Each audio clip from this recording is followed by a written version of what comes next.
Good morning, everyone. I'm pleased to call this hearing to order.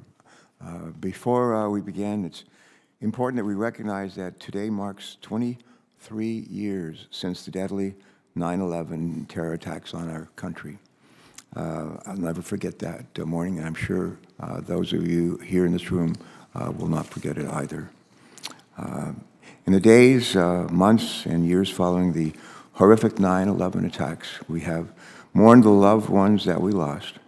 We've also become stronger as a nation in our resolve to move forward and to rebuild in their memory. Today, we honor all of those who died on that tragic morning and in its aftermath, as well as their families, the heroic first responders and recovery workers, and those who consoled the many families whose lives were forever changed. We will never forget, and we'll never forget them. Today, on a happier note, we meet to consider Matthew James Marzano's nomination to serve a 5-year term as a member of the Nuclear Regulatory Commission. Welcome. And the hearing today comes at an exciting and critical moment for nuclear energy in the United States, thanks in no small part to this lady here on my right and the leadership that she's provided. Today, nuclear energy is one of our most powerful tools to ensure the reliability of the electric grid and to reduce greenhouse gas emissions. Our colleagues on this committee have heard me say this before, but it bears repeating. Nuclear power is the largest source of clean power in the United States, providing almost 20% of America's total electricity and nearly half of our nation's clean power. The nuclear industry also creates economic opportunity and supports tens of thousands of good-paying jobs. In fact, according to the International Monetary Fund, nuclear power provides the highest-paid jobs within the clean energy sector. And a new age of nuclear power is on the horizon with smaller and cheaper and safer nuclear technology. In order to support the cutting-edge nuclear technologies that will power us into the future, Congress passed, with the help of this committee, the ADVANCE Act, and President Biden signed it into law on July 9th. The bipartisan work by the members of this committee and our staffs was essential to making the bill a reality. The ADVANCE Act, which was led by our ranking member, Senator Capito, empowers the Nuclear Regulatory Commission with the tools it needs to keep existing reactors safe and to review new nuclear technologies efficiently. This landmark law also directs the Nuclear Regulatory Commission to support 21st century applications of nuclear energy. To ensure the successful implementation of the ADVANCE Act and to secure our clean energy future, the Nuclear Regulatory Commission needs a full slate of commissioners. Thankfully, President Biden has nominated Matt Marzano to serve a 5-year term on the commission and to fill this final vacancy. Matt understands the Nuclear Regulatory Commission's mission and the importance of deploying more safe and clean nuclear power. He is deeply committed to maintaining the public's interest and the public's trust and confidence in the Nuclear Regulatory Commission's work. He has the technical expertise gained over the course of a decade in the nuclear industry to help get the job done. As a senior reactor operator, Matt led installation testing to improve plant performance and safety at Braidwood Nuclear Power Station in Illinois.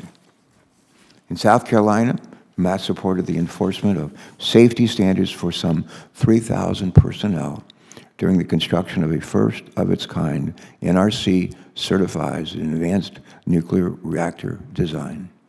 Matt also taught safety procedures and protocol to naval personnel as a civilian instructor for the Naval Nuclear Propulsion Program at the U.S. Department of Energy. As Matt has performed his current role on the Environment and Public Works Committee, I've had the privilege to see firsthand how he applies his background as a nuclear engineer to his work on energy policy. We have witnessed Matt's dedication to public service and his commitment to crafting and implementing lasting bipartisan solutions. In fact, Matt's expertise was essential to developing and ultimately moving the ADVANCE Act to the President's desk for his signature.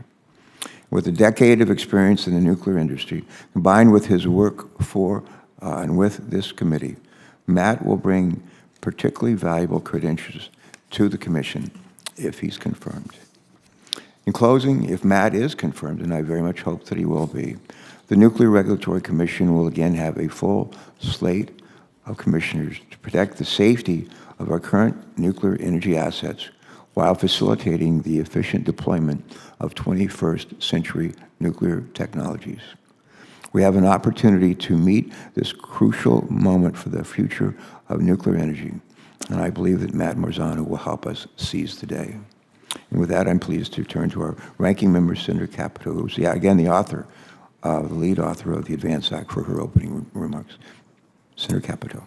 Thank you, Mr. Chairman. Thank everybody for being here today on a solemn day of 9/11.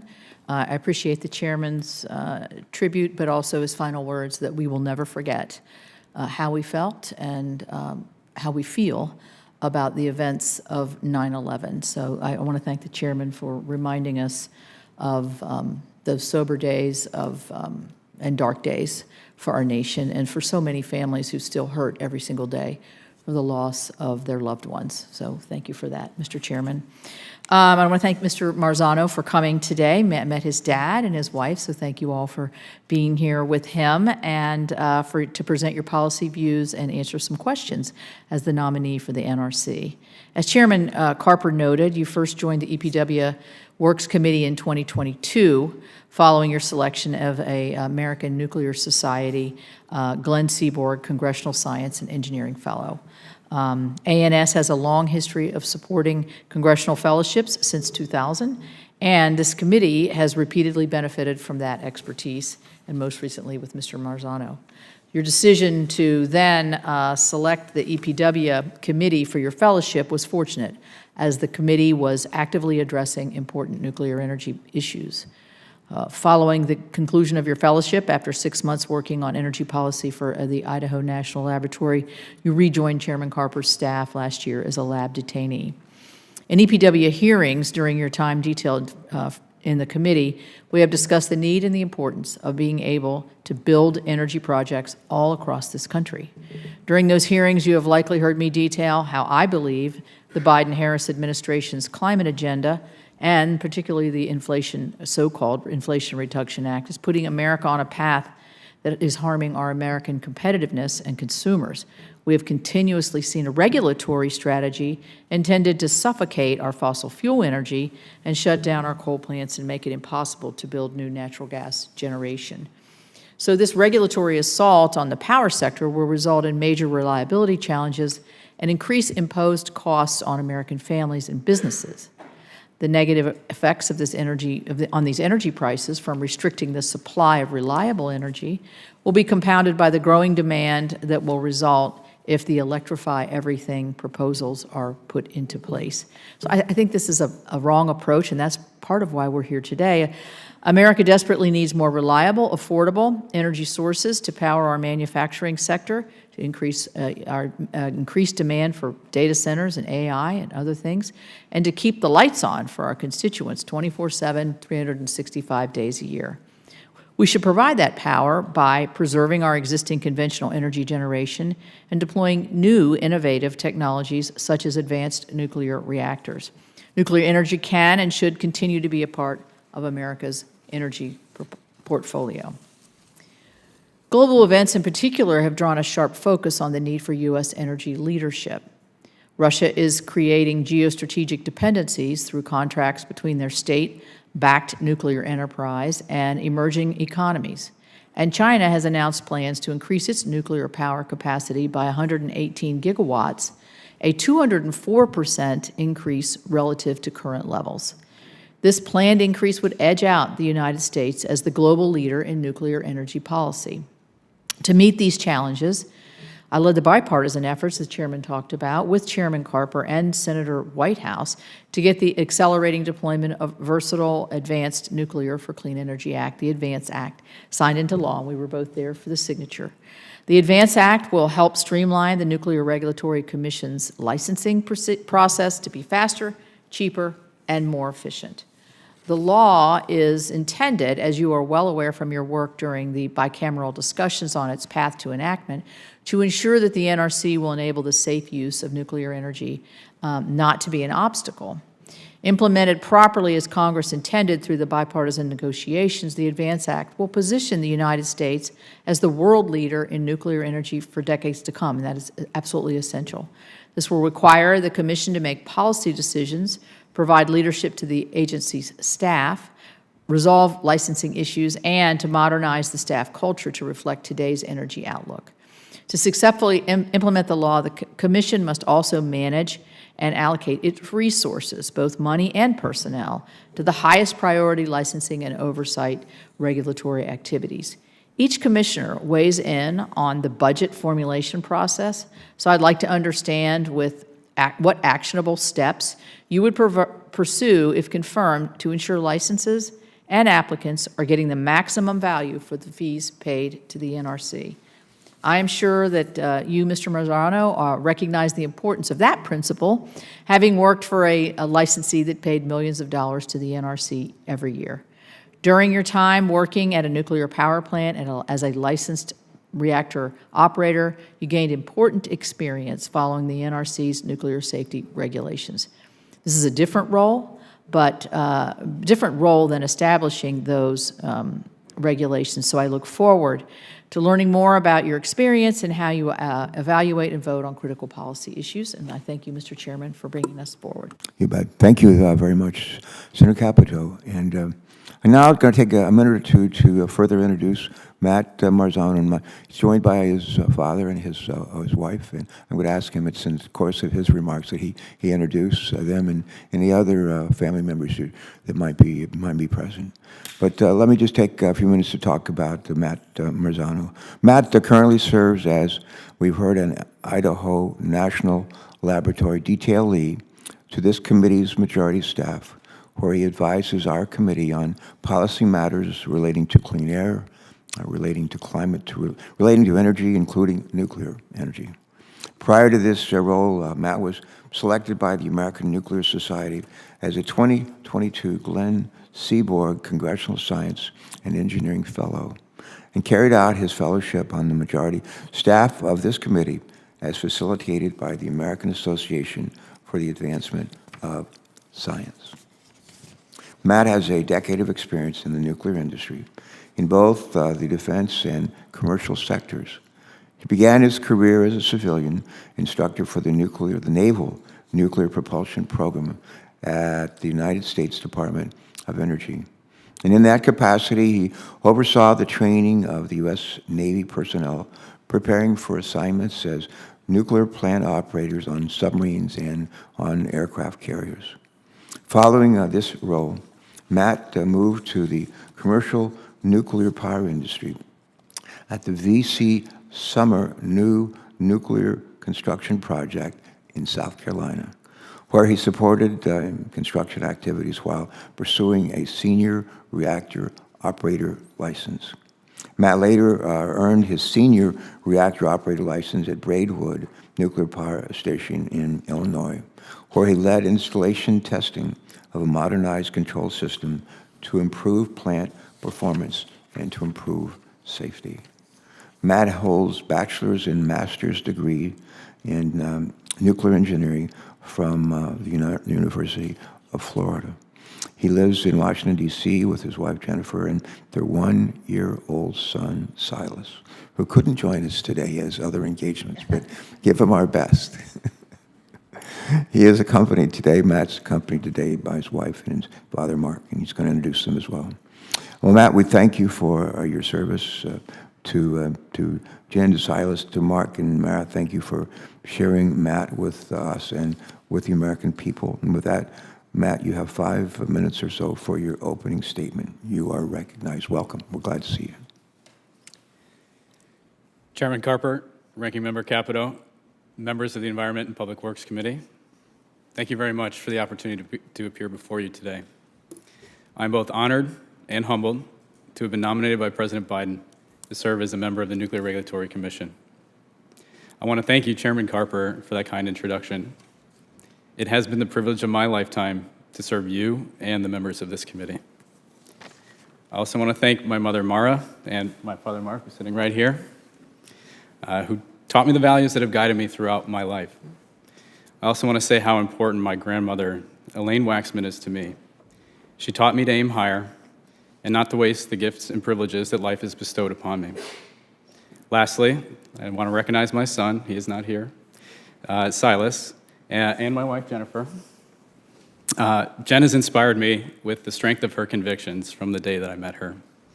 Her unwavering support of me and our family are why I am able to sit before you today. Thank you, Jennifer. My interest in the sciences began early in life. I recall long conversations about physics and the way the world works with my grandfather, Pops, an electrical engineer who could fix anything. Those talks were some of the fondest memories from my childhood, and they inspired me to pursue scientific study with passion and curiosity.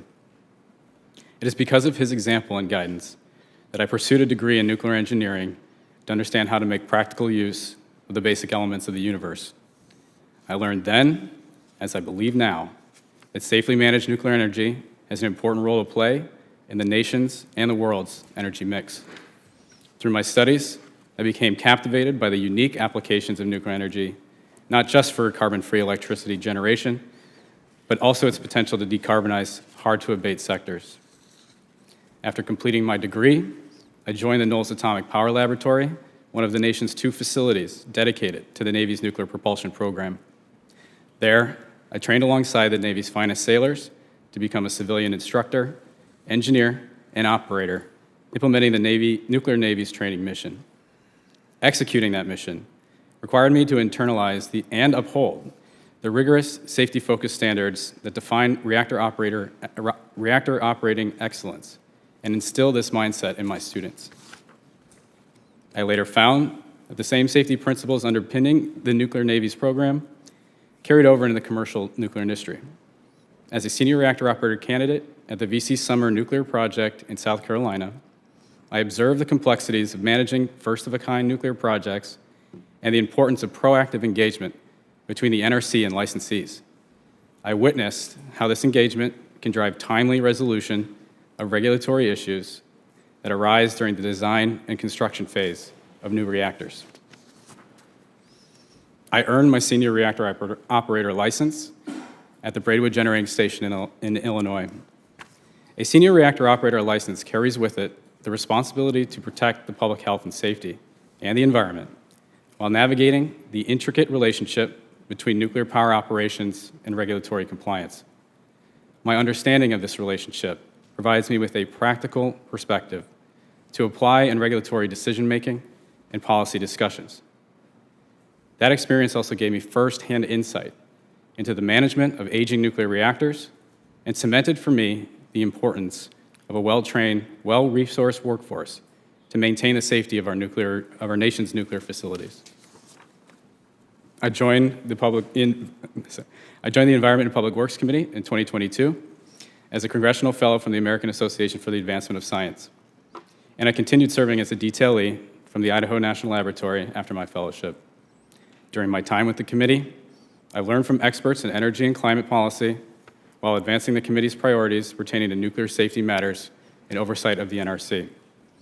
This included advising the chairman on the ADVANCE Act and working both across the aisle and with our House colleagues to reach agreement on differing views. I benefited from this bipartisan collaboration and learned much from the minority staff of this committee and our counterparts in the House. I thank them for their patience and hard work on this successful effort. If confirmed, my approach as a commissioner would reflect the mandate imposed on all nuclear professionals across the country to prioritize public health and safety. This is because the benefits that nuclear energy can provide to society requires the public trust and confidence in the NRC's decision-making. I would seek to foster collaboration and collegiality among my fellow commissioners to produce durable policy that minimizes regulatory uncertainty and maximizes efficiency. I would also work to ensure that all stakeholders have the opportunity to bring their concerns before the agency and have a voice in NRC matters. Thank you again, Mr. Chairman, and members of this committee. I look forward to answering your questions.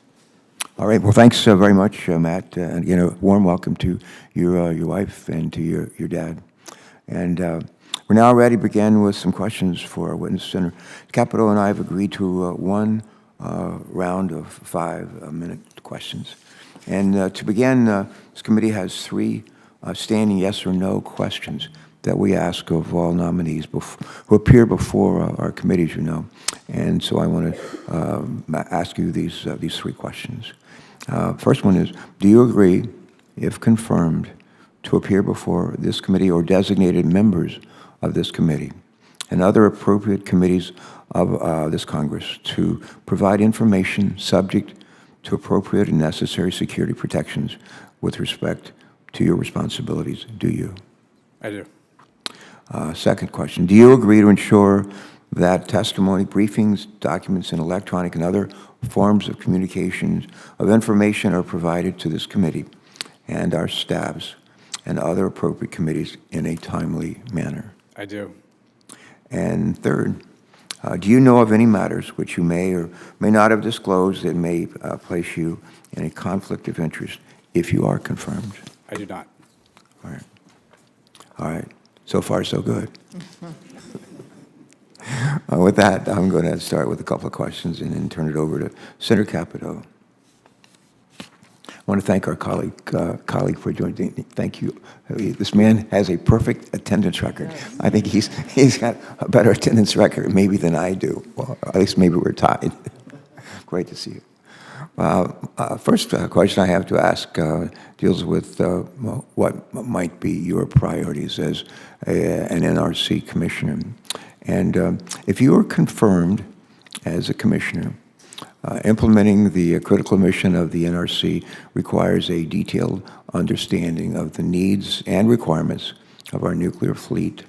It also requires a clear vision of the potential for nuclear power's contribution to our energy future. Would you take a few minutes this morning to just talk with us about what your top priorities would be if confirmed to serve as an NRC commissioner? Thank you for that question. So out of the many priorities that the NRC is facing, or that I would be supporting at the NRC, there's 3 that come to mind that have a direct tie to some of the work that we've done in the ADVANCE Act. First is the workforce, also cultivating a forward-looking approach at the agency, and then also looking at the way that the agency conducts its public engagement. Each of these, as I've mentioned, supports both development of the workforce and the efficiency needed in order to meet the growing workload that the NRC may face in the future. On the workforce, the workers at the NRC are the lifeblood of the agency. It's because of their expertise, their hard work, and their commitment to the mission that the agency is effective, that makes the agency effective. And supporting not only the hiring authorities that have been granted through the ADVANCE Act, but also focusing on retention of the workforce. They're going to be key priorities and key focus areas of mine there. In terms of cultivating a more proactive approach, the NRC is facing a wave of new technologies, and in order to meet this moment, they have to be ready for those technologies. And so being more proactive, engaging in the efforts going on across the country in the industry, the Department of Energy to bring that technology to commercialization, it's going to be important for NRC to do the work up front and in order to drive efficiency in its processes. And lastly, on public engagement, with new nuclear comes new communities that are going to host nuclear facilities. And that means there's a lot of folks out in the country that don't have a good understanding of what the NRC's role is and what those nuclear facilities may bring. And so it's going to be important for the NRC to get out into the communities and inform the public of not only its role, but what those facilities will bring to those communities. All right. Now let me follow it up with another question dealing with reducing climate emissions, something we talk a lot about in this room. As the United States and our global partners work to address climate change and reduce greenhouse gas emissions, nuclear technologies are poised to play an outsized role in our clean energy future. At last year's United Nations Climate Conference, over 25 countries, including the United States, agreed to triple global nuclear energy capacity by 2050. Triple global nuclear energy capacity by 2050 in order to meet our climate goals. My question would be, what do you believe nuclear power can do, and how can it play in an increasing role in reducing emissions? And specifically, how can the NRC contribute to a clean energy future? So as I've mentioned in my testimony, early on in my studies, the importance of nuclear power and the carbon-free energy that it brings was cemented in my mind. And it's only become more clear as I've moved through my career that nuclear power has an extremely important role, not just for carbon-free electricity generation, but also reliable electricity generation. And the NRC has a role to play in this. Really, the benefits that nuclear power can bring and the public license that nuclear power has currently can only be realized if it is operating safely. And because of that, the NRC has an important role to play in addressing climate change by licensing these technologies to come and then also ensuring their safety as they operate. All right, Senator Capito, thank you.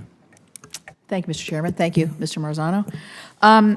You spent 2 years working with Chair Carper as a fellow and then a detailee at EPW.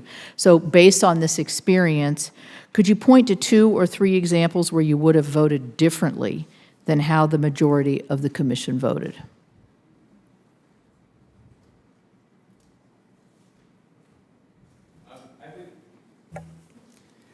In terms of examples of how I'd voted differently, I think it's a little bit inappropriate for me to comment exactly without understanding some of the details on some of the votes that the commission has made. I think that the commission has done some great work up to this point in listening to this committee, especially responding to the new licensing framework that's being developed for advanced reactors, the technology-neutral, risk-informed, performance-based Part 53 process. And this committee did a lot of work to drive the NRC and the Commission to address some of the concerns that industry had, as well as many others, about making that rule work for both, for all stakeholders. And so, again, without kind of having more information on some of those votes, I would have to ask or answer that. Let me give you some examples. The commission reversed previously issued license renewals, which created massive uncertainty for the licensees. Do you have an opinion on that? Again, without further details on that issue, I think it would be. Well, I'm assuming you know the details of the issue. Yes, I do have some of those details, and the reasoning behind that, from my perspective, from what I understood, the decision that was made was to address, concerns about litigation and the environmental review process for these plants, and so, I think what the commission did in that case was appropriate to make those, to do the work to get that regulation out, to provide more certainty going in the future. Okay, I think one of the things that, I'll note is those decisions were made far ahead of the licensing process, or of the license expiration dates for those plants. And getting that right means that moving forward, there will be more certainty as more plants enter into the subsequent license review process. Okay, so you agree with that decision. So what about the decision to halt the NRC's staff proposal and to update, you sort of mentioned this in your response, the agency's environmental review requirements? Not too familiar, again, with some of the details. Are you talking in reference to the subsequent license review, or? Yeah. I wouldn't have voted, actually, I can't say, how I would have voted on that. Again, I think there's a lot of things that I don't know about the information that the staff provides the commissioners, Okay. and it would be inappropriate for me to comment. Okay. Okay, one of the things that really drives me crazy is the NRC comes in and wants more money all the time, and yet they don't spend the money from the year before. So the commission oversees this. Do you agree with that strategy? I think that it's very important for the NRC to be more responsible stewards of its budget. And efficiency in that budget, as you mentioned, is very important. And some of the action that we took in the ADVANCE Act regarding the NRC's budget is aimed at driving that efficiency. And I think now, after the ADVANCE Act has been in place, I think it's incumbent upon the agency to live up to those authorities, and as a commissioner, if confirmed, I would faithfully execute that provision and the rest of the ADVANCE Act. Okay, good. I'm glad you went to that because my staff has dutifully counted all the words of efficient and efficiency are used 24 times in the text of the ADVANCE Act, and you probably well know that. You alluded to it there. Given your work on this, will you provide a couple examples of specific activities where you think they could be more efficient as directed by the bill? Yeah, absolutely, Senator. I think driving efficiency in terms of the processes, again, going back to being more forward-looking, I think in the areas of research, in the areas of engagement with the Department of Energy's efforts, going back to the Memorandum of Understanding that were put in place by the Nuclear Energy Innovation Capabilities Act, leveraging those partnerships, getting ahead of the technology, understand where it's going, will create tremendous efficiencies to prepare for this technology. Do you agree with the opening part of my statement where I said that if we don't get this right more efficiently and more efficiently and in a more timely manner, we're going to lose our global superiority in this area? I do agree. Thank you. Thank you. I think Senator Markey is next in on. Let me just say thanks so much last night for stopping by the reception. It was you're wonderful to do that. I know you had a lot on your schedule last night, but thank you very much. Did you invite me and Senator Ricketts to your reception? We did. Yeah. We're feeling left out over here. Were you paying? Yeah, it was. Speechless. I finally got him. Senator Markey. Thank you. And it was a great and well-deserved tribute to you, Mr. Chairman. It's a historic service to our nation.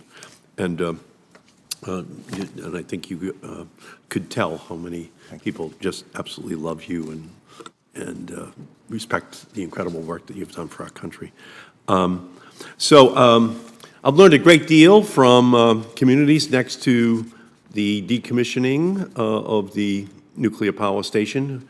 And those people have fought for transparent, accountable, and community-led decision-making when it comes to nuclear waste and safety. You saw this passion and frustration firsthand at the EPW field hearing in 2022.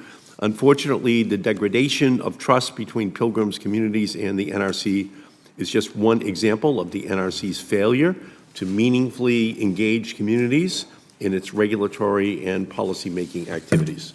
Mr. Marzano, do you agree that it is the NRC's duty to maintain strong public trust and confidence in its ability to responsibly regulate civilian nuclear activity, including through public hearings and transparent proceedings? Yes, Senator, I do. That public trust and confidence is key for the trust in the NRC's decision-making in the interest of those communities and the public. Well, I was very disappointed that the draft final decommissioning rule did not include a requirement for NRC approval of post-shutdown decommissioning activity reports, which would allow for meaningful public input on decommissioning plans before the decommissioning process begins, rather than force communities into a contentious and drawn-out process, as we have seen at the Pilgrim Nuclear Power Plant, with Holtec as well. We just need more engagement, more transparency.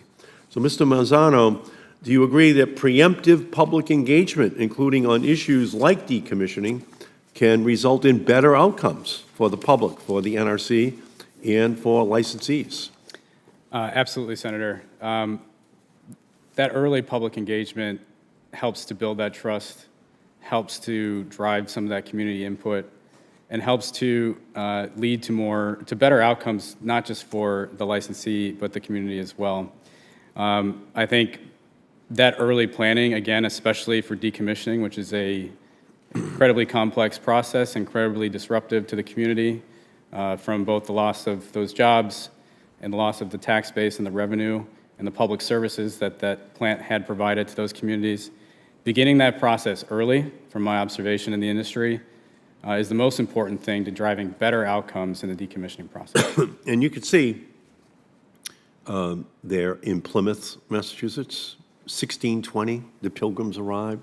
We named the nuclear power plant the Pilgrim Nuclear Power Plant, but there had never been more people in that room, going back to 1620, than it was when the Nuclear Regulatory Commission came to testify, because they wanted answers and they felt that they had not been getting the answers, and I think that was very clear.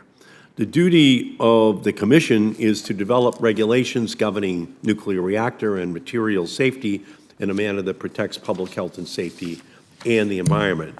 And that requires that its commissioners have a strong grasp of the civilian nuclear sector from both a technical and political lens, something I appreciated discussing with you in our meeting in my office.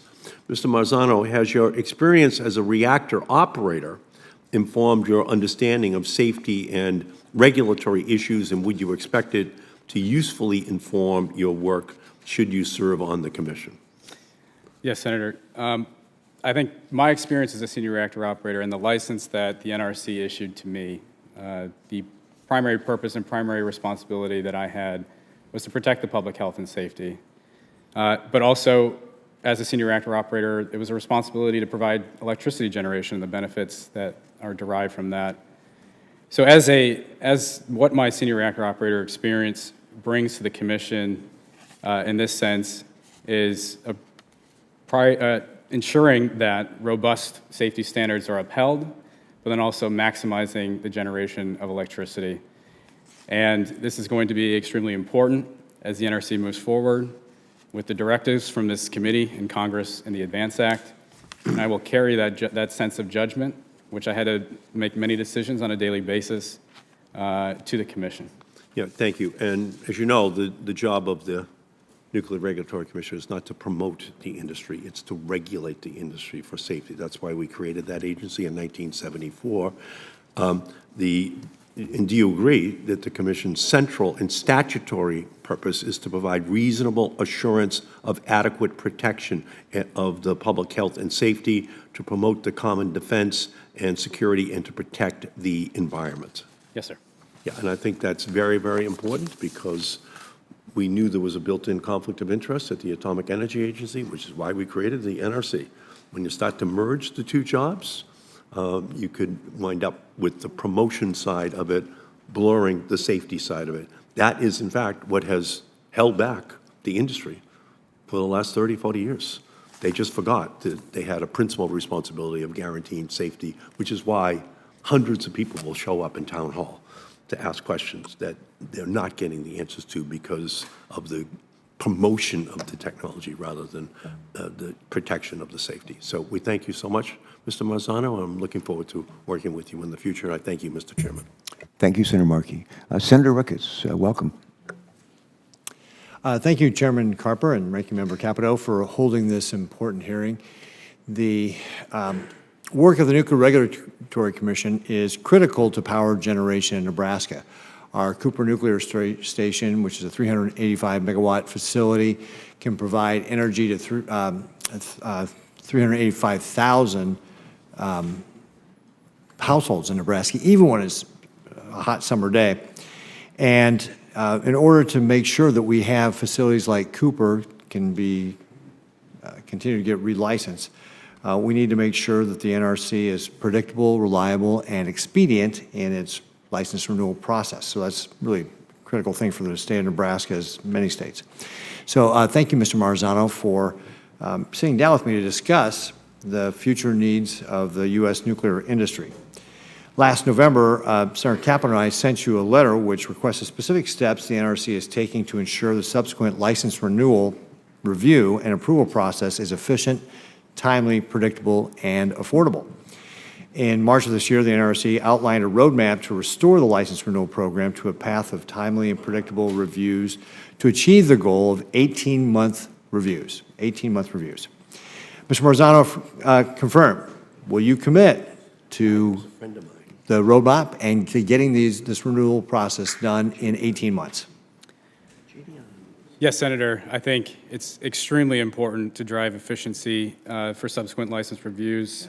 There's a lot of talk about the new technology and the new reactors that are coming and preparing for that, but the NRC also has a job to do in the existing fleet.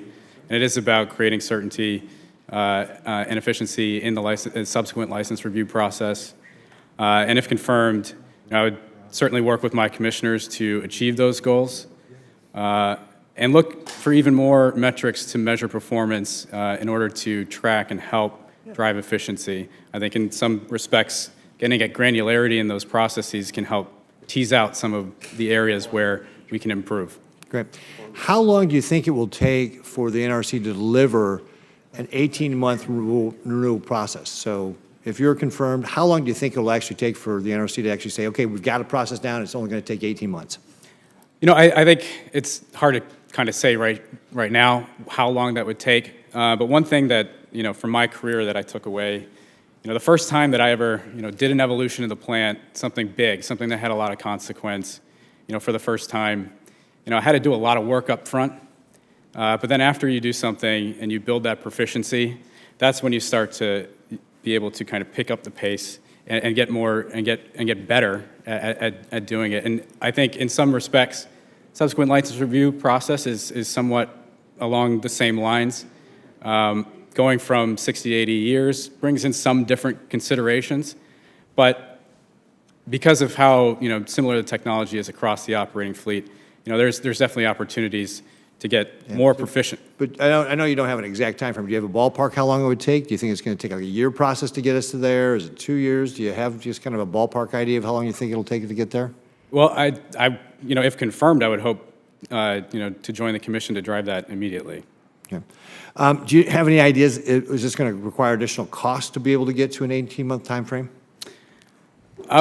It's hard for me to say without kind of further details on how the agency is managing those resources. But my understanding is that as we get more proficient, that means that you're going to be able to manage those resources more efficiently.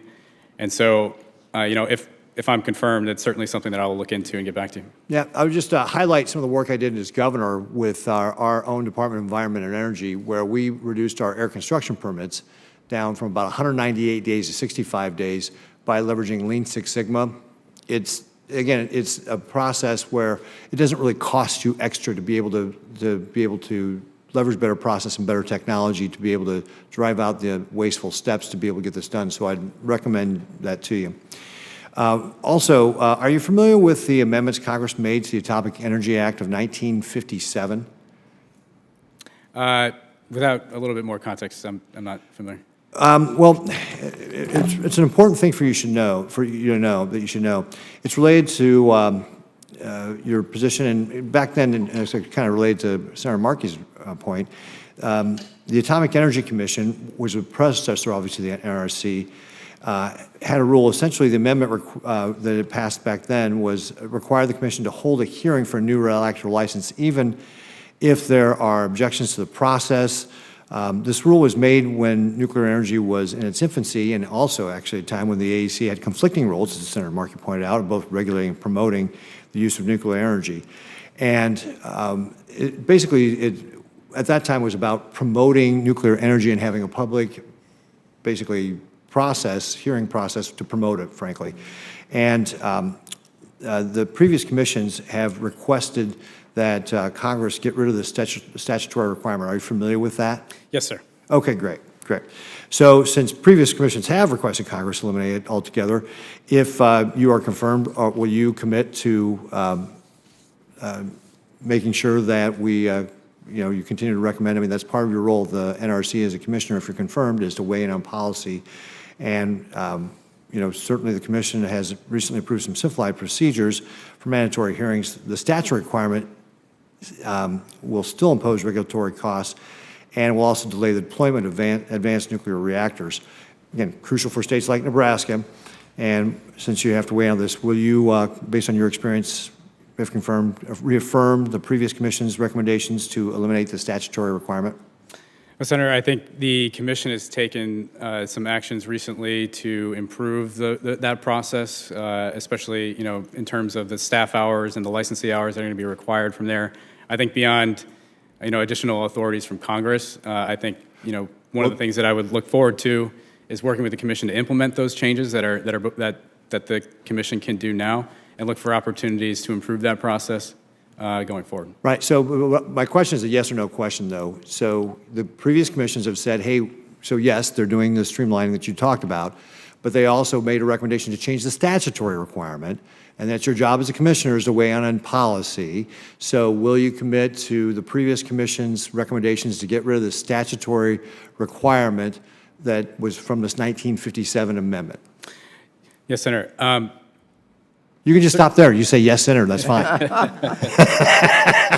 So to just make sure that any legislation that does come before, I think yes, it's important to revisit that process. I think it will help in terms of new reactor licensing and applications. But I'm mindful that to be careful that other public engagement that is part of the licensing process is not diminished in that sense.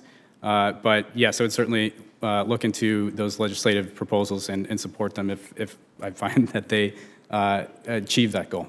Okay, great. Thank you, Mr. Marzano. Thank you, Mr. Chairman, for being flexible on my time. No, you bet, Senator Ricks. Always happy to have you with us at all of our business here. Senator Bozeman, good morning. How are you doing? Thank you, Glad to Mr. see you. Chairman and Senator Capito, for having this important hearing. And we appreciate you being here, Mr. Marzano. In my home state, in Arkansas, we have a 2-unit nuclear power plant in Russellville known as Arkansas Nuclear 1. The current license expires in 2034, which is not too far away to begin thinking about extending the license through the subsequent license renewal process. Moving forward on that process will involve a tremendous amount of stakeholder engagement between our utility regulators, legislators, customers, and the local community.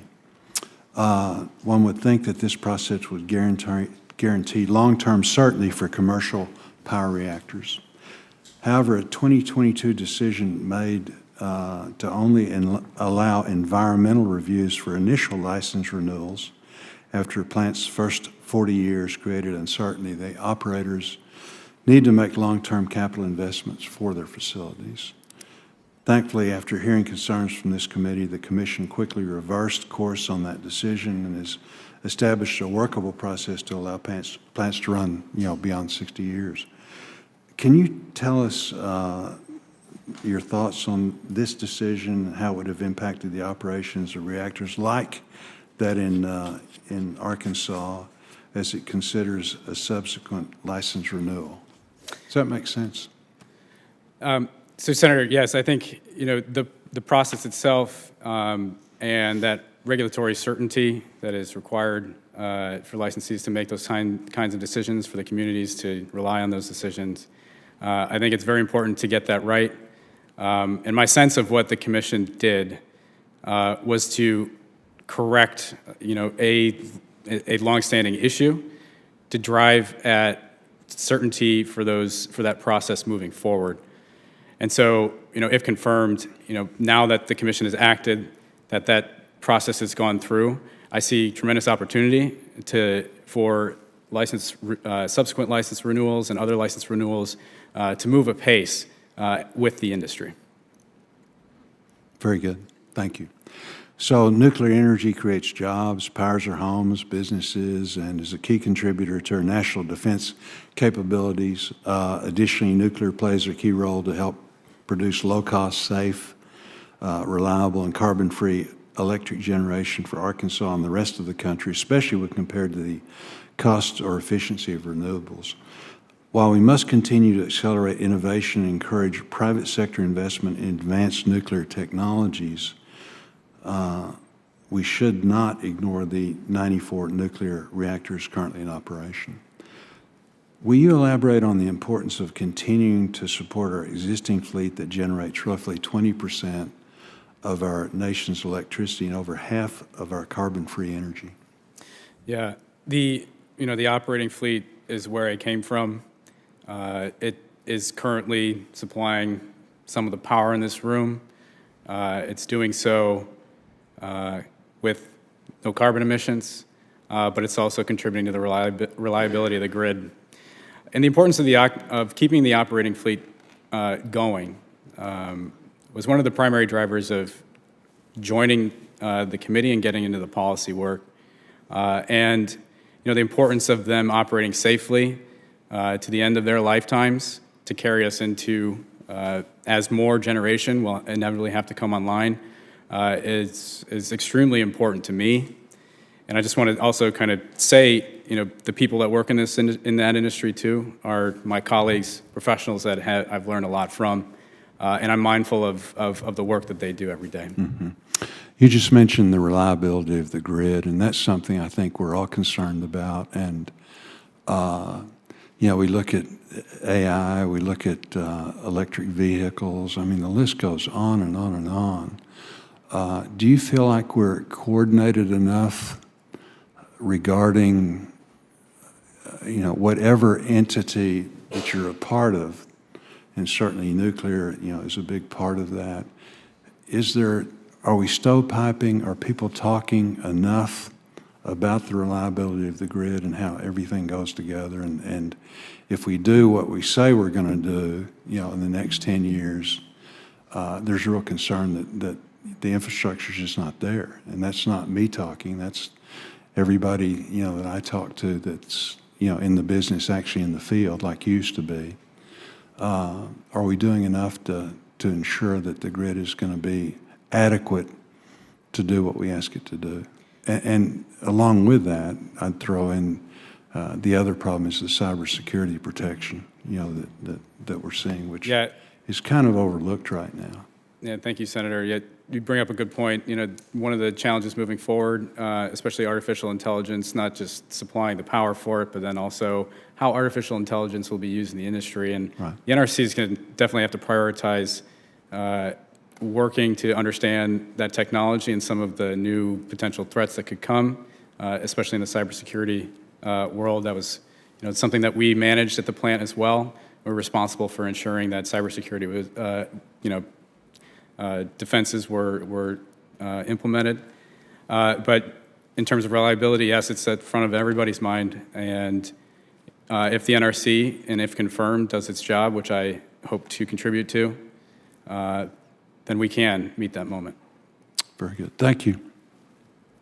Yeah, thank you, Senator Bozeman. Thanks very, very much. I got a couple of questions, and I'll yield after that to Senator Capito.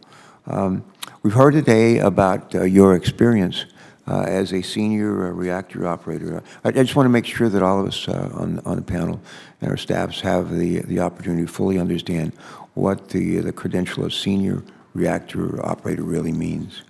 And specifically, I'd like to hear more about the skills. I'd like to hear more about the training that went into your obtaining that license. And would you take a moment to share with our committee how you obtained your senior reactor operator license and how this technical training has better prepared you to serve as a commissioner on the NRC? Yes, thank you for that question, Senator. To become a senior reactor operator, just to qualify for the job in the first place, you need to have, reactor operating experience first and foremost, and then a combination of that with education, technical education.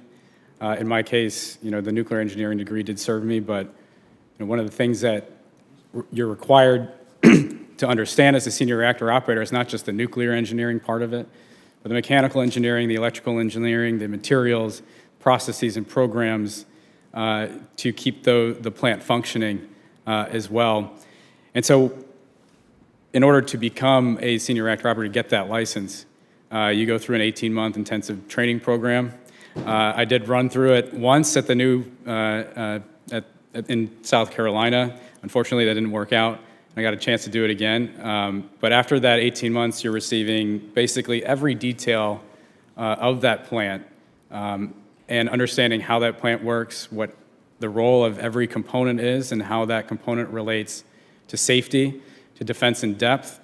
And all of that is really to inform the operation of the plant, especially in the context of emergency planning. And operators' responsibilities in the event of an emergency. And so we train extensively to be able to respond almost second nature to an event that's happening in order to protect the health and safety of the public. And then how these skills transfer over to the commission, really it's that technical understanding, it's that practical experience, understanding how NRC's regulations affect folks on the ground in the plants that doesn't currently exist on the commission. And we talk a lot about the collegial nature of the NRC, and that requires a diversity and independence of views.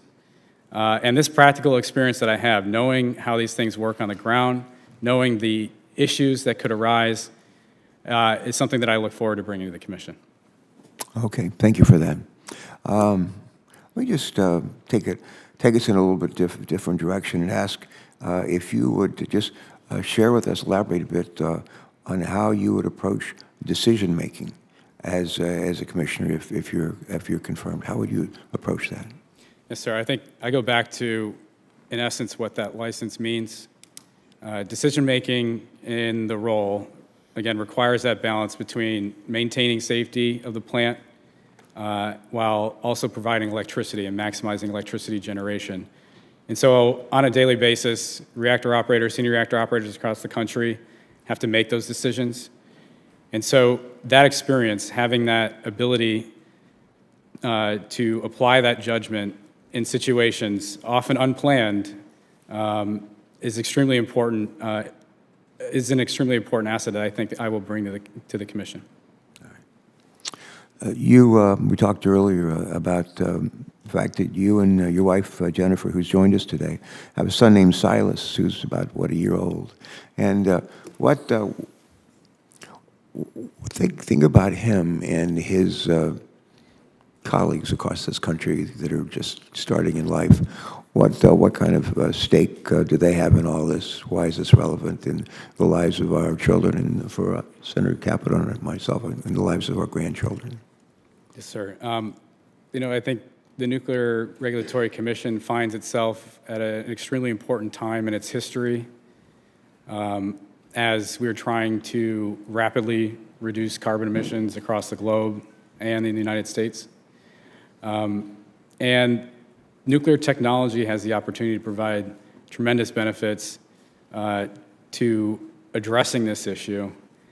And, one of my primary motivations for becoming a commissioner is to ensure that the decisions that we make today are ones that support a world for my son, for his generation and generations to come.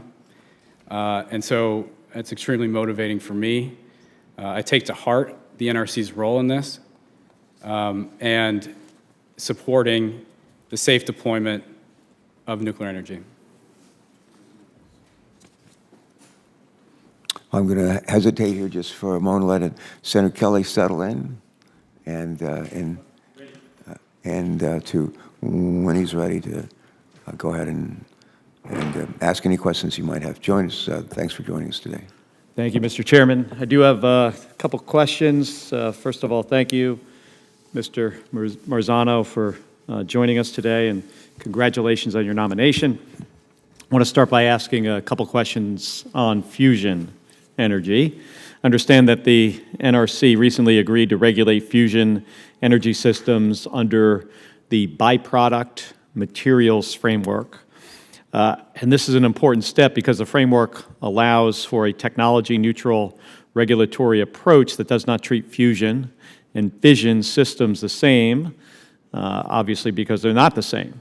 This is going to help researchers working on fusion systems have certainty about the regulatory future that they face. So do you agree with the approach that the Commission has taken to date to provide a different regulatory pathway for fusion energy? Yes, Senator, that's why we worked very hard in the ADVANCE Act to make sure that that was clear to the Commission, and why we've engaged in this committee with the Commission on this particular issue. Going back from my early experience, fusion was one of the reasons why I got into this. It turns out that I happen to be an atom splitter, not joining them together. But I strongly believe that the decisions that we made in this committee and that the Commission has made were the right ones. And do you think the Commission has sufficient authority to develop long-term fusion regulations? Yes, sir. All right, and another topic on advanced nuclear reactors. As you know, there's a lot of innovation happening in the space, but this innovation may pose challenges to the NRC's existing licensing processes. And I understand that a particular challenge that researchers may face when working on new advanced nuclear reactor designs is that they may not know exactly how to fill out a license application for the NRC, especially if their reactor design is new or if it's novel. So, Mr. Marzano, how would you characterize the opportunities and challenges posed by new advanced nuclear reactor and small modular reactor designs? Yes, Senator. So part of my education was understanding kind of the economics of these new reactors and advanced reactors, and really what that economic model is based on, and how we get to, or how the industry gets to a cost-effective way to deploy these technologies is to get over those first-of-a-kind cost hurdles. And getting to essentially, the second, third, fourth design or version of that reactor kind of built and taking the learnings from that. And a lot of this comes from being able to take a manufacturing model with some of these reactors and to rapidly produce them. And I feel strongly that kind of model will work if the industry commits to that. So a manufacturing model as in contrast to the model we use today? Yeah, yes, Senator. These new reactor designs, they're smaller, they're more scalable, they're more flexible, so they're going to fit different applications, especially, again, going back to electricity generation versus generating heat for industrial processes. It's going to be very important to support that model moving forward. And what do you think we should do on the application issue? What should the NRC be doing to help help researchers fill out these applications? Well, I think one of the important things that the NRC does today and can leverage in the future is the pre-application process. That's why in the ADVANCE Act, there is a provision to lower the cost for potential licensees to engage with the agency. And so I think that will help facilitate better interactions and better understanding between the NRC staff and those applicants or potential applicants on their specific technologies. But then if I may, one more kind of item that I've observed from a policy perspective is the importance of NRC's work on research itself and how it engages with the Department of Energy on that research. There are memorandum of understanding that came out of the Nuclear Energy Innovation Capabilities Act that have already delivered tremendous benefits to both the NRC and DOE. So researchers are also being informed by what NRC staff observe as being important to licensing moving forward. And it would be fostering more of those types of interactions to help get over those issues early on. And Mr. Chairman, can I get another 2 minutes? You got it. All right. And one last topic here. I want to, you're probably aware that both Senator Lummis and I have been working for a few months with the NRC on the remediation of abandoned uranium mines.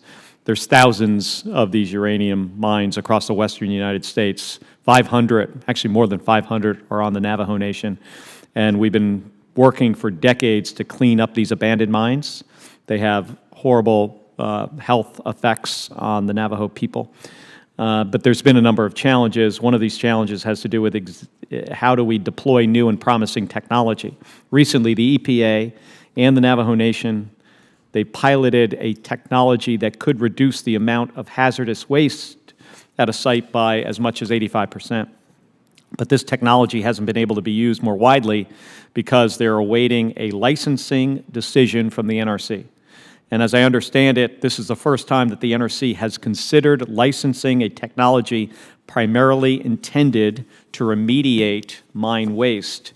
And Senator Lummis and I met with the NRC chairman, Chairman Hansen, about this a couple months ago, and our understanding is that the commission has provided a pathway to allow this technology to be licensed as a service, as opposed to needing to go through a site-specific process. So it would be licensed essentially for to clean up any mine wherever the mine happened to be, instead of for the specific mine.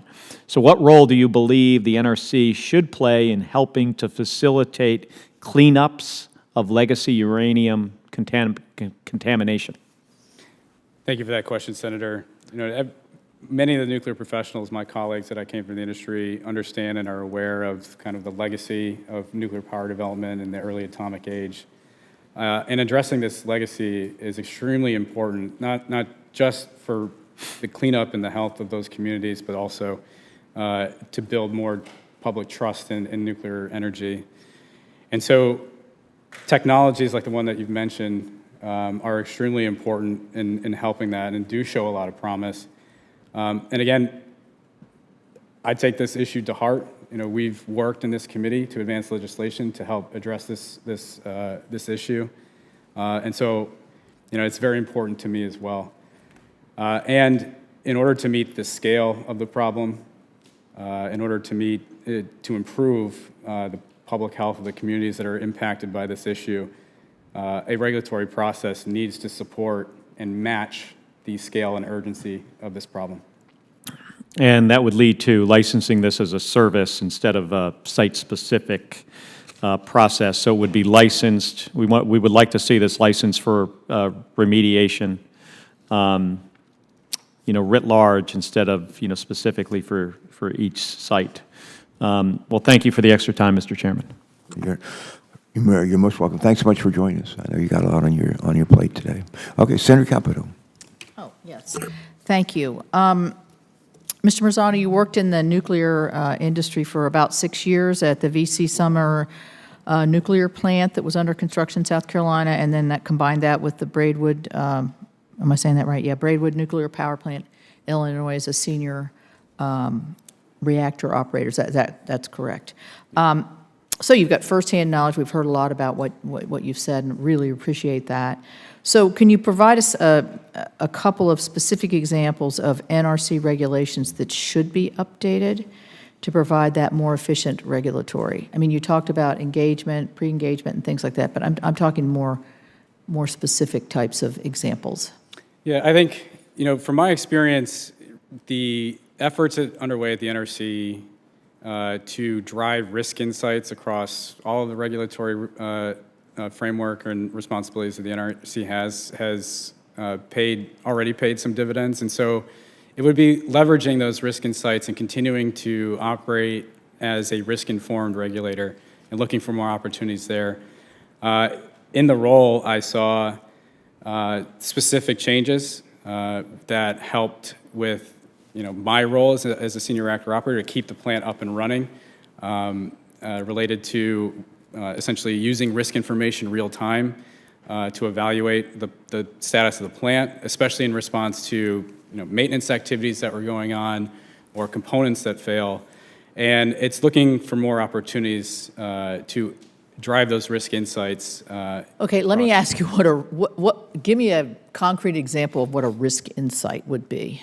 Yeah, at a nuclear plant. So there are these things called technical specifications for every plant, and that is essentially the law of the plant. You have to meet those requirements. You have timing that's required to do certain actions, and what these risk insights allow you to do is change those times. So you can extend them. It's called risk-informed completion time. And what that has done is taken the direct results from a probabilistic risk assessment calculation, using that to assess the plant's risk based on its current status, and then be able to give a little bit more operational flexibility based on that risk. So prioritize the higher risk, obviously, would be the way that goes. Yes, So ma'am. you're allowed to do that now? Were you allowed to do that when you were operating? That was being implemented as I was operating. It's certainly, an operational flexibility that the industry has been working on for a long time, and one that has driven, higher capacity factors and meaning that reasonable assurance of safety. Okay. Well, if you've been in meetings, and I'm sure you have when I've talked with Chairman Hansen, one of my bugaboos with the NRC is the telework policy. Now it's 2 days a week. I think a day is 6 hours in the office. There was a push to change it to 1 day every 2 weeks, a day being 4 hours. And the commission came in and overturned what Chair Hansen had done. What's your opinion on the telework policy, and what changes would you make? Yeah, I don't think I necessarily I mean, we're have- looking at new technologies here. In my view, if you can't be in a room with people to innovate, I don't know how you're going to get this done. Yeah, certainly, Senator. I think in-person interaction is extremely important, especially for new people that are coming in the agencies. There's going to be a lot of new hiring that has to happen, and that mentorship is facilitated by being in person. I do believe that. It also is important for meeting those mission-critical activities. There's some instances where being in person can drive better outcomes, and so I understand that. And some roles have to be on the job. I was in one, during the pandemic happened right as I was, kind of getting out on the shift, and we didn't have a choice to telework. So there are definitely critical mission activities that must be completed, and a telework policy must support that. But I do also recognize that workplace flexibility is also a component of any telework policy.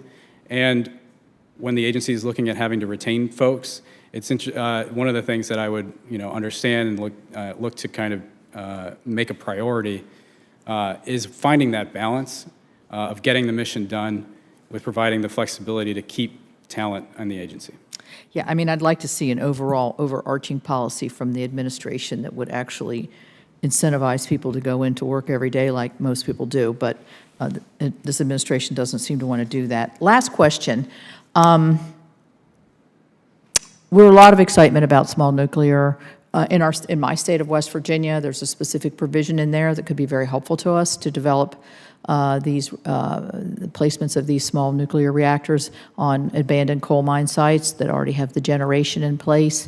It would be great for the economics of the region and also for the workforce. So it's a win-win here, and it probably have environmental benefits as well. So if I'm sitting here in a community and I'm talking to my folks in West Virginia about the promise of the ADVANCE Act, when would the soonest reactor actually go online, in your opinion?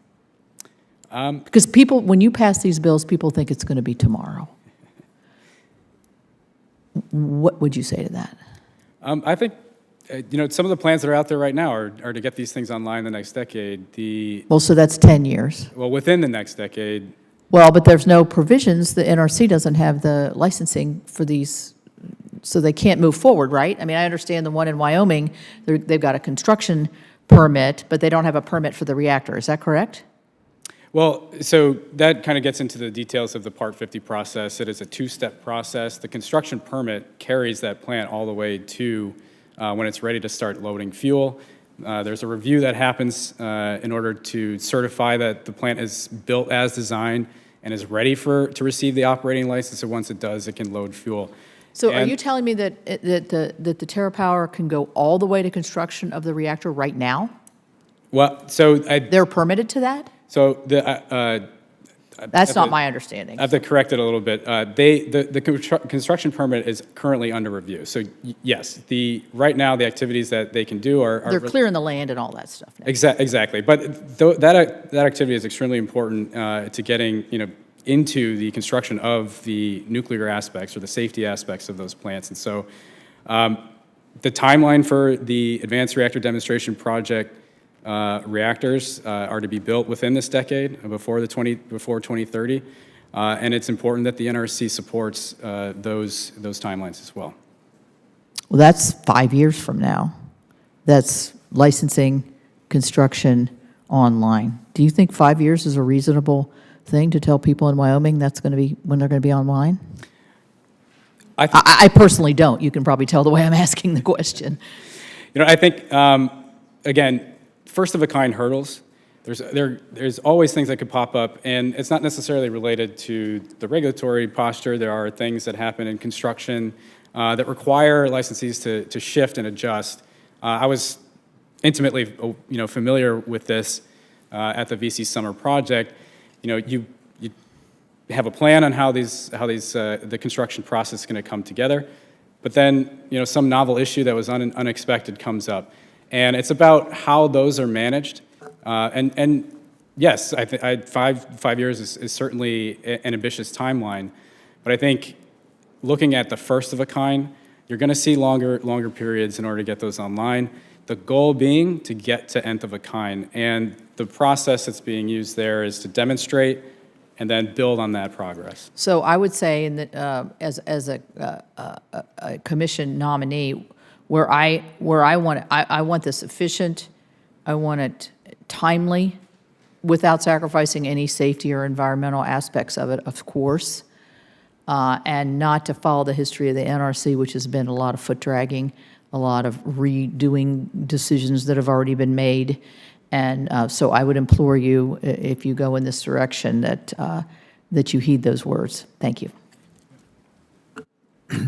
I think, I can't speak for everybody on the committee, but I suspect many of us share the consideration you just voiced. One of the advantages of having a commission with a full complement of all 5 commissioners is there's a lot of work to be done. And to the extent if you have 1 or 2 people on the commission, it's going to take longer. And to the extent that we have 5 excellent nominees and commission members who are able to contribute, that will help get this done safer, but also more promptly, I would hope. So, all right, we've been joined by our colleague from Alaska, Senator Sullivan. Danny, welcome. Thank you, Mr. Chairman. And Mr. Marzano, congratulations to you and your family. I know you have family support there, which is great. These are always important hearings, and it's great you're being supported. I want to follow on a couple of Senator Capito's questions. First, this telework issue. I certainly hope that if you're confirmed, that you just make a strong stance, right? This is ridiculous. I have Alaskans who fly 4,000 miles from Alaska to come meet with FCC commissioners and staff, and they can't do it. They can't even go into the buildings. They meet them in Starbucks because these guys aren't working. It's remarkable to me that we have federal workers, and there's tens of thousands who still sit at home in their pajamas on, they don't even do work, in my view. Let me just you mentioned it, but talk about this issue of mentorship. This could be an exciting time for small-scale nuclear, as we're talking about. And yet young people, if they join the commission, come in and they have no mentors. They think working in their pajamas is a benefit. It's not a benefit. You need mentors. You need smart people to help the next generation. Can you maybe give a little stronger statement on this telework issue? It's kind of, in my view, it's absurd. And if most Americans knew that their federal governments, 90% of them still sit at home, they don't come into work, it's ridiculous. What do you think? Be a little stronger on this. Yes, Senator.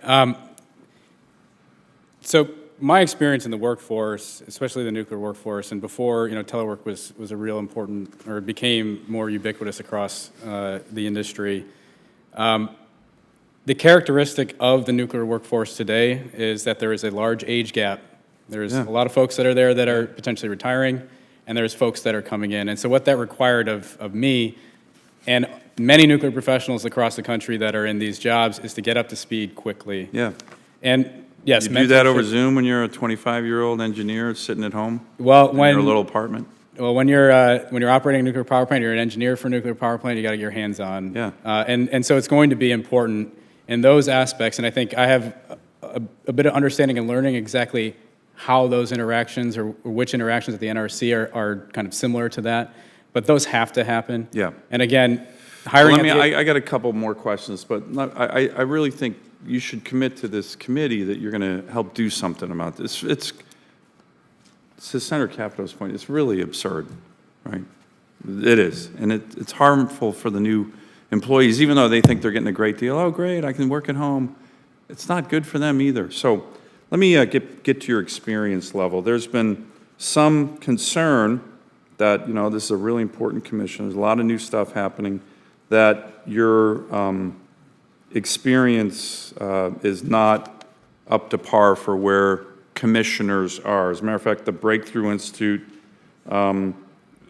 they stated that you may be the least experienced commissioner ever seated at the NRC if confirmed. So what's your response to that? I know you're a contractor with the Naval Nuclear Propulsion Program, but what's your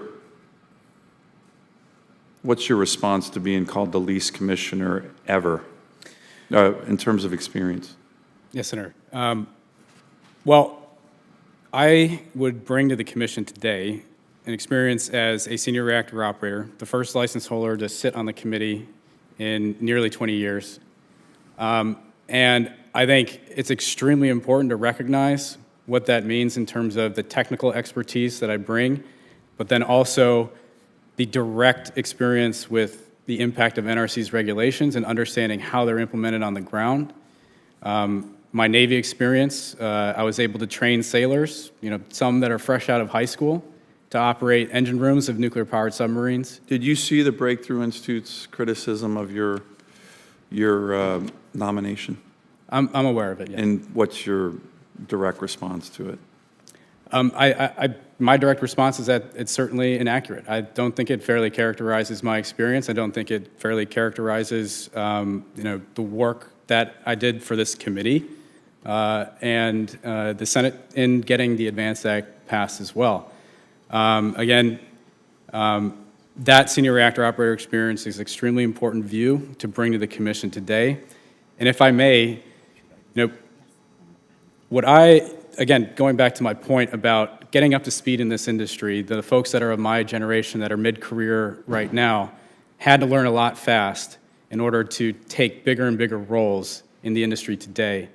And I think that perspective, and I think in terms of my career level, is something that is an asset that I would bring. And understanding kind of the modern issues that are facing the industry and both the staff and the NRC. And I think that those things are certainly of value to the commission. Mr. Chairman, I have a couple more questions. Is it okay to Go ahead. to hit on those? You mentioned your experience here, which I know was meaningful. I read your article, Reflections on a Year in D.C., which was published by the American Nuclear Science Review, but you didn't list that in your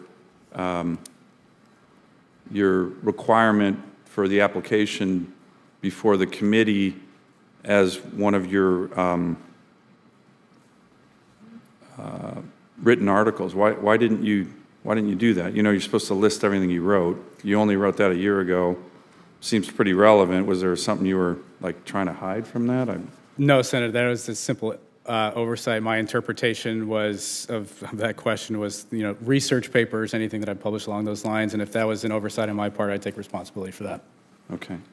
Let me go to permitting reform. Now, no offense, I don't want to be too partisan here, but I've been working with Senator Capito and others for almost 10 years now since I got to the Senate on permitting reform. Efficient, timely, certain. My state, the great state of Alaska, is ground zero for you can't permit anything. You want to build a sidewalk, you want to build a road. Every radical lower 48 environmental group in the country, you want to get avgas in your, a delay on avgas for your small airplanes. Every lower 48 group comes and sues, stops, delays. It's crazy, and our laws allow it.